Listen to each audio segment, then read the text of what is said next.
In this video, we discuss section 19. Uh, this is exclusively the discussion of integral domain. Integral domain. The last section, we discussed the multiplicative questions. Okay, so we consider the case when each non-zero element of a ring has multiplicative inverse. So why we avoided that zero element?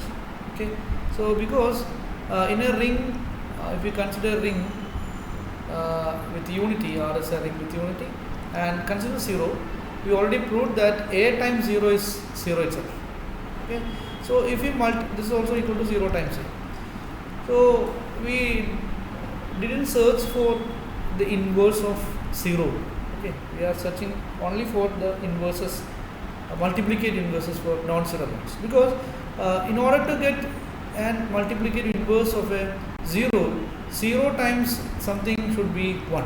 Okay, so this will not be happen in a ring. Okay, so that's why we didn't search for the inverse multiplicative inverse of 0 in a ring. So we consider r minus 0. We remove 0 from not remove. We are not considering 0 in the ring if we consider the multiplicative inverses. So if we consider this set, okay, obviously first of all we need to check whether this subset has the closure property under multiplication. Okay, so obviously this is a subset of R. Then if we choose any two element a comma b belongs to this subset r minus 0, and observe whether a into b is also an element of r minus 0. Okay, so then we can say that this non-zero elements have closure property. Subset of non-zero elements have multiplicative closure property of multiplication. But if it has no closure property, that means if we choose two element a not equal to 0 and b not equal to 0, but when you operate ab, you will get 0. This kind of thing is there in a ring, then we cannot say that this r minus 0 has this closure property.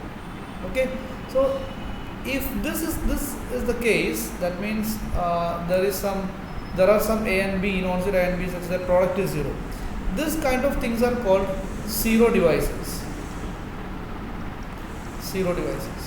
Okay, so if this so the next few discussions will be on this zero devices exclusively.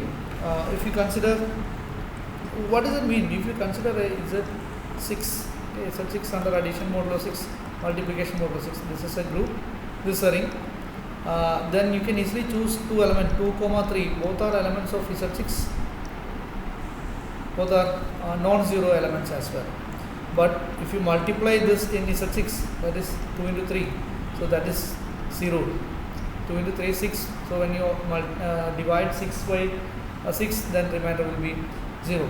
So it shows that Z6 has 0 devices. 2 and 3 are 0 devices. So 0 devices are non-zero elements whose product is 0.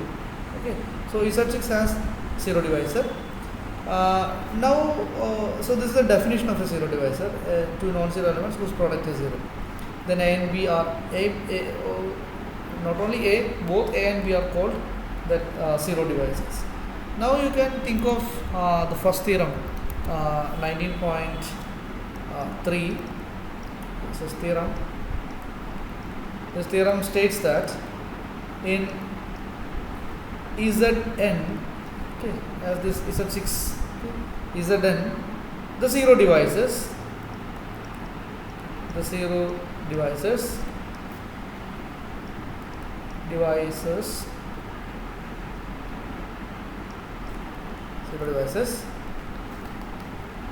are precisely precisely the non-zero elements that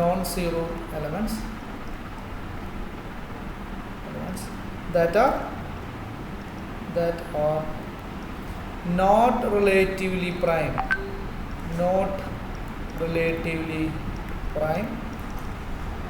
to n.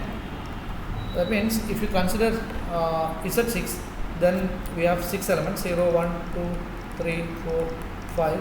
Then 2 and 3 are 0 devices because 2 into 3 is 0. Then if you consider the other elements 4, okay, so if you multiply 4 with 3, okay, 3 times 4, that is also 0. So which shows that 2, 3, 4 are 0 devices, okay, but 1, 5 are not 0 devices. If you multiply 1 with any other element, any other non-zero element, you will not get multiple of 6. If you multiply 5 with any other non-zero element of this set, you will not get multiple of 6. Okay, multiple of 6 means 0. That means in Z6 precisely 2, 3, 4 are 0 devices and 1, 5 are not 0 devices and 0 is an isolated thing. So this is the classification of Z6. So what is the general case in Zn? Okay, then what are the 0 devices? If you pick an element m, okay, such that m comma n, this is not equal to 1, say we can call it as d, okay, then and also assume that m is a non-zero quantity. There is a non-zero, if there is a non-zero element m which is relatively prime to n, okay, so GCD is not equal to 1, then you can easily prove that this m is a 0 divisor. To prove m is a 0 divisor, we need to get another non-zero element of this Zn, say n by d. Okay, so this is always written as, this can be always written as m by d comma times n, because d divides n as well as d divides m, because d is a GCD. So if this is the case, then m by d is an integer, so this is a multiple of n. Then when you consider m multiplication modulo n by d, this is in fact the remainder when mn by d is divided by n. So we know that mn by d is always a multiple of n.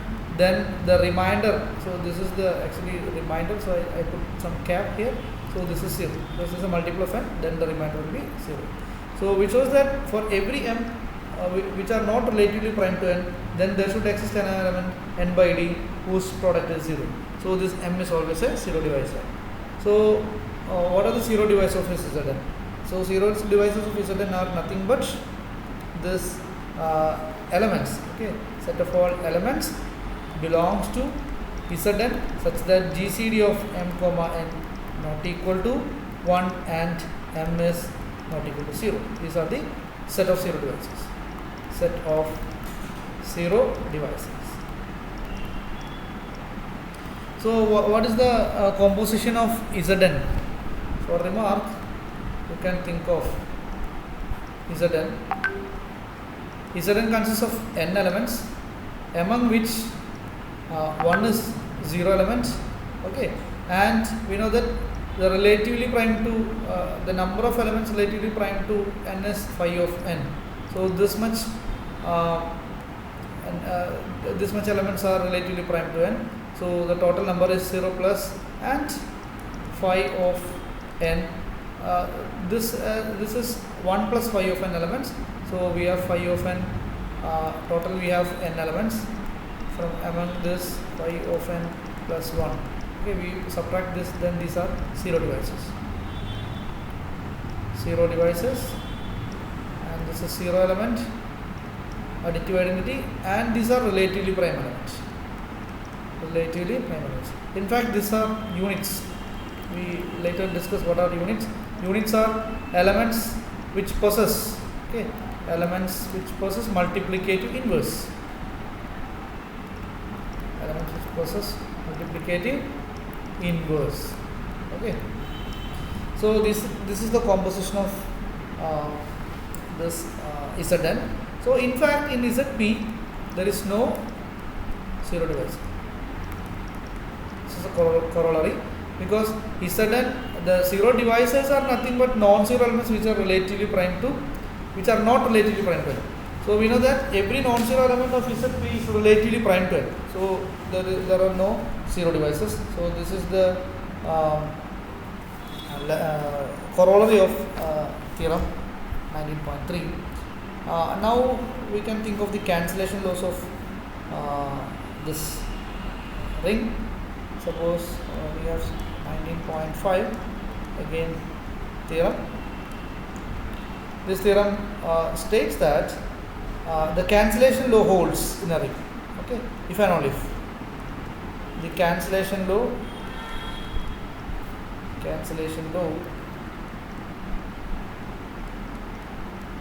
laws hold in a ring if and only if and, that is multiplicative cancellation law, if and only if R has no zero divisor. That means cancellation law. What is the meaning of cancellation law? Cancellation law states as AB equal to AC implies B equal to C, or AC,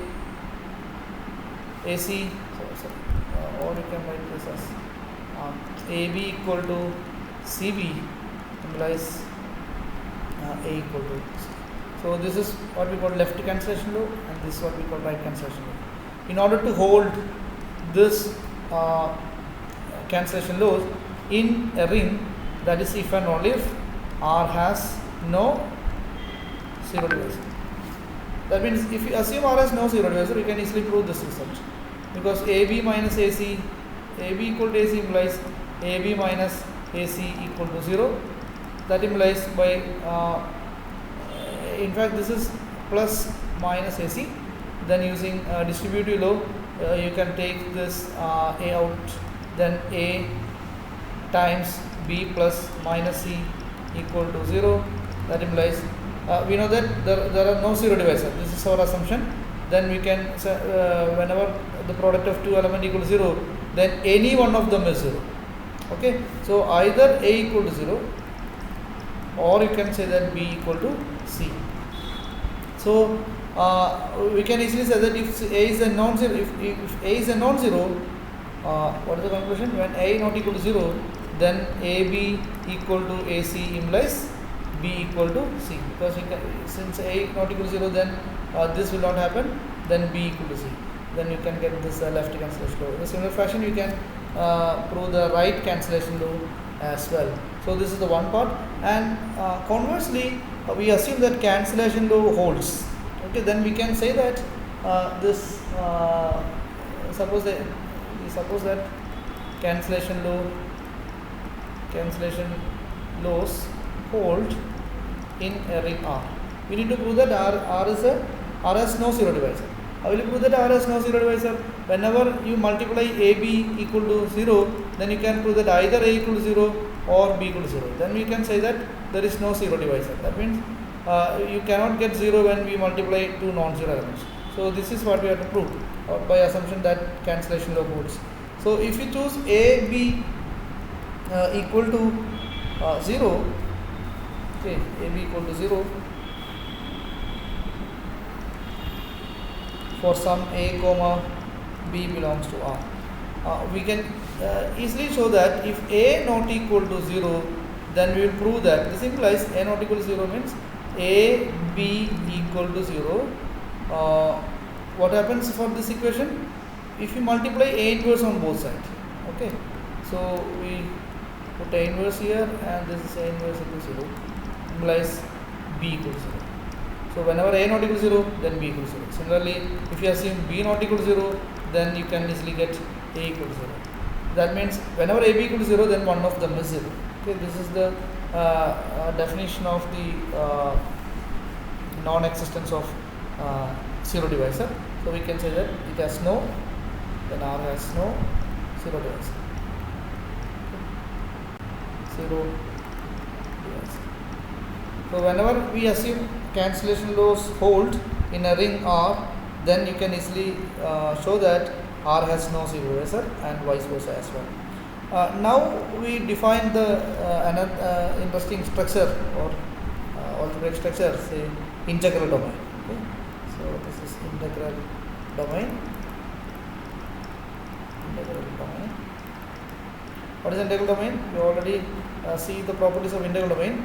If you start with I or D, okay, first of all, D should be a commutative ring with unity. Okay? D is a commutative ring with unity having no zero divisor.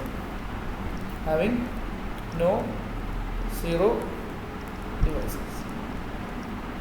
Then this structure is called integral domain. So an integral domain D is a commutative ring with unity. That unity should not coincide with 0 as well. Okay, so 0 is the additive identity and 1 is the multiplicative identity. So that should not coincide. Then such a if such a ring has no zero divisor, then you can say that that is an integral domain. Okay, so for example, Z is also an integral domain. You cannot get Z is a commutative ring with unity as well. So Z has no zero divisors. Therefore, you can say that Z is a ring. But there are rings which is not an integral domain. We already seen that Z6 is a ring, but Z6 is not a integral, not an integral domain, because if you multiply two elements, because Z6 contains zero divisors, because this is 0. Again, 4 into 3 is also 0. So Z6 contains more than one zero divisors. So that cannot be considered as an integral domain. Okay. So first we prove one implication to the field. Every field is an, this is theorem 19.9. Theorem 19.9. This states that every field is an integral domain. Every field is an integral domain. What is a field? Field is a commutative skew field. Commutative skew field. Skew field of division ring. So this is a commutative division ring, means this is a commutative ring with unity, because it is a skew field, means under multiplication non-zero elements form a group. Okay, since it is commutative, then we can say that non-zero elements of a skew field is a abelian group. Okay, so this is a commutative ring with unity, because under multiplication the non-zero elements form a group. So it has a multiplicative identity. So every field is always, by definition itself, it's a commutative ring with unity. So in order to prove this a field, we need to assure that it has no zero divisor. That's the only thing we need to prove. Okay. So it remains that whenever AB equal to 0 in a field, that should implies either A equal to 0 or B equal to 0. Okay. So if we have AB equal to 0, implies we need to prove that A equal to 0 or B equal to 0. So if you assume A not equal to 0, then you can easily get B equal to 0. Okay. So whenever A not equal to 0, then by multiplying A inverse on both sides, you can easily get A inverse AB equal to A inverse 0. That implies B equal to 0. So whenever AB equal to 0, if A not equal to 0, then B equal to 0. Otherwise A equal to 0. So we have, it has no zero divisors. So this is the way we prove it has no, one structure has no zero divisor. Okay, this A inverse is nothing but 1 by A. This is a symbol. It's a multiplicative inverse of A. Okay, so which proves theorem 19.9. Now we prove that every finite integral domain. What is the converse of this thing? We proved every field is an integral domain. What about the converse of this? Every integral domain is a field?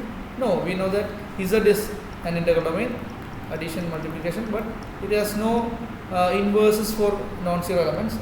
So this is not a field. So we cannot say that every integral domain is a field. So this is a complex sample. But we can think of there are certain integral domain which are fields. Okay, So in that point of view, we can think of theorem 19.11. In 19.11 states that every finite integral domain is a field. So finite integral domain. So we start with the finite integral domain. This is a finite integral domain, and we know that integral domain is a commutative ring with unity having no zero divisor. Okay. So D is an integral domain, finite integral domain. So D should contain two distinct elements, say 0 and 1. We already so that this is a definition of integral domain. 0 does not coincide with 1. So these are two distinct elements. As this D contains only finite elements, so I can think of another n finite elements. Okay, so this is the elements of D, since D is a finite integral domain. Now we need to prove that, in order to prove that this is a field, we need to show that every non-zero element of this set has a multiplicative inverse. So we pick an element, a non-zero element, a not equal to 0 in D. We need to show that A into something is 1 always. Okay, that is the multiplicative inverse of A into that something. Then A belongs to D. You consider the elements A into 0, A into 1, A into A1, etc., etc. We multiply all the elements with A from the left. Okay, so obviously these are elements of D itself, because D has, in D multiplication is closed, so this is always contained in D, and all these elements are distinct. Okay, because AAI equal to AAJ, whenever this happens, so using left cancellation law in a ring, because A is non-zero, then our assumption is this has no zero divisor, so we can use left cancellation law, then we will get AI equal to AJ. That means in order to get equality of two elements from this set, we need to get AI equal to AJ, but we assume that AI AJs are distinct elements, so these elements are distinct. Then we can say that this contains exactly n elements, n plus 2 elements, so this is contained in D. So this is the subset of D which has same elements of D. Okay, so this A times 0, obviously A times 0 is a 0, and A times 1 is A1, etc. A n is same as D itself, because it contains n plus 2 elements. This also contains n plus 2 elements. Okay, and this is a subset of D, then this is equal to D itself. But we know that 1 is a member of D, right? So 1 should be an element of D, because we started with this set, so this set should contain 1. So if this is same as that set, then this set also contains 1. So 1 belongs to this. So 1 cannot be 0 in a zero divisor, in an integral domain. Then 1 can be one of these elements, either A equal to 1 or AAI equal to 1 for some I. This shows that either A is equal to 1. If A is equal to 1, then A has its own inverse, 1 into 1 is equal to 1. If A not equal to 1, then we can get AI such that A into AI is equal to 1. So this can be considered as A inverse. That means every non-zero element has a multiplicative inverse in a finite integral domain. Therefore, that finite integral domain D is a field. So this is the theorem 19.11. As a corollary of this, you can easily state, if you think of the finite integral domain, we already seen that ZP has no zero divisors.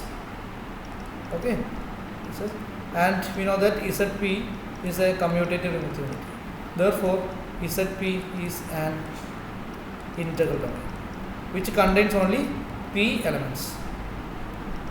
Therefore, ZP is a finite integral domain. Consequently, ZP is a field. Okay. So for any prime P, okay, this is prime. Any prime P, ZP is a field.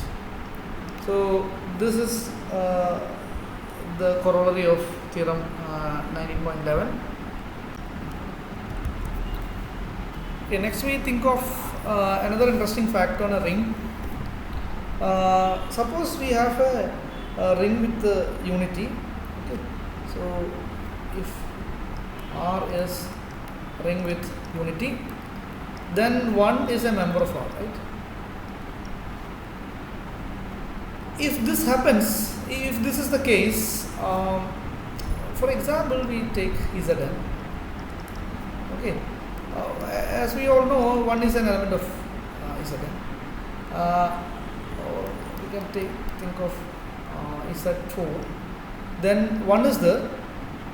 We know that 1 plus 1 plus 1 plus 1. This is always, that is what is addition here. Addition is addition modulo 4. So this is 0. When we add 1 4 times equals 0. That's obvious, right?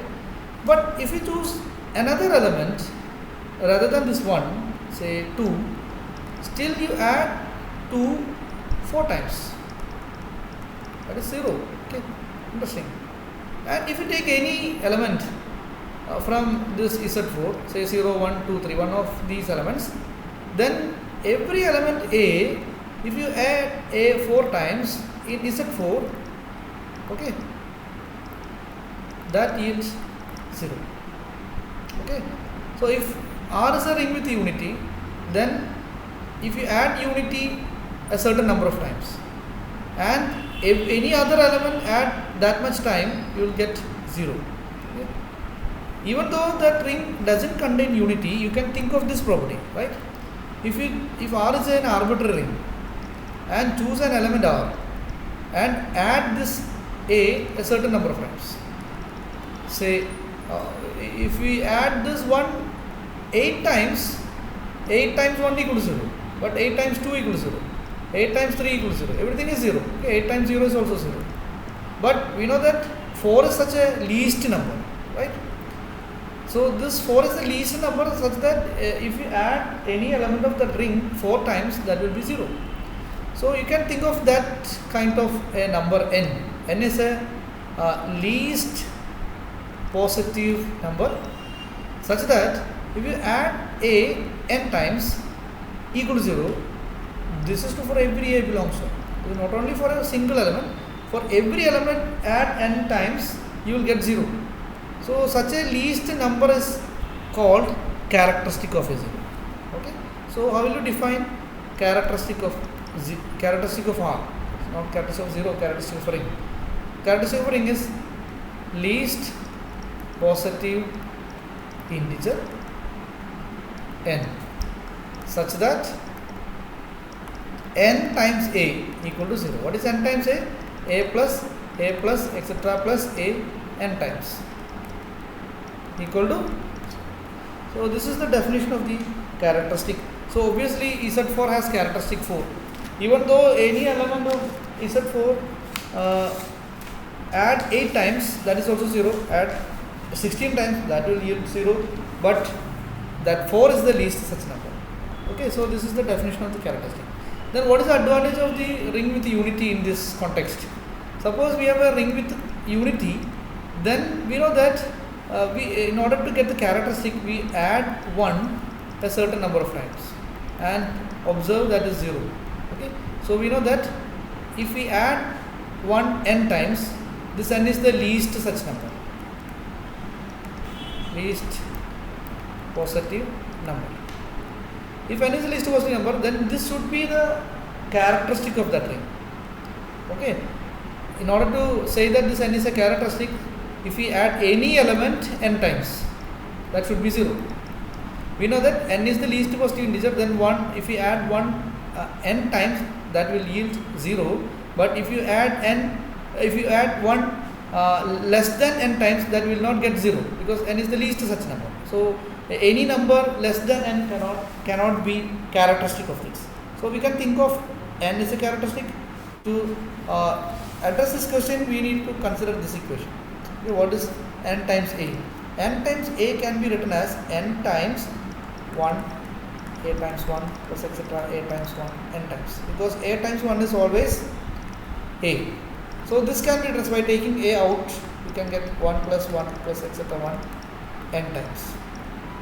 But we know that n times 1 is 0. So A times 0, that is equal to 0. So whenever you think of this n, least positive integer such that 1 is adding 1 n times will yield 0, then that n can act as the characteristic of the ring. Okay, so in order to get the characteristic of a ring, if that ring is a ring with unity, then you just observe that what is the least positive integer n such that 1 plus 1 plus 1 n times equal to 0. Okay, so the converse is also true. If n is the characteristic, if n is characteristic R, then obviously 1 plus 1 plus n equal to 0. Okay, n times. We can also say that 1 plus etc. 1 k times where k is less than n. This cannot be 0, because whenever this is equal to 0, then we can say that k times any element a equal to 0, then characteristic. So since this case for every a implies n, there exists a k which is less than n, which has the property that k times a equal to 0. So this implies that n is not the characteristic. That means whenever n is the characteristic, then you can easily say that 1 plus 1 plus this n is the least positive integer such that n times 1 equal to 0. No other number less than n has this property. Okay, so this is the actually this is given as theorem 19.15. So along with this theorem, we can conclude section 19. In the next class, we will discuss section 20. In that section, we can see Fermat's theorem, Euler's theorem, etc. That is, we already you might be seeing this in your number theory classes. So that will be discussed in the next class.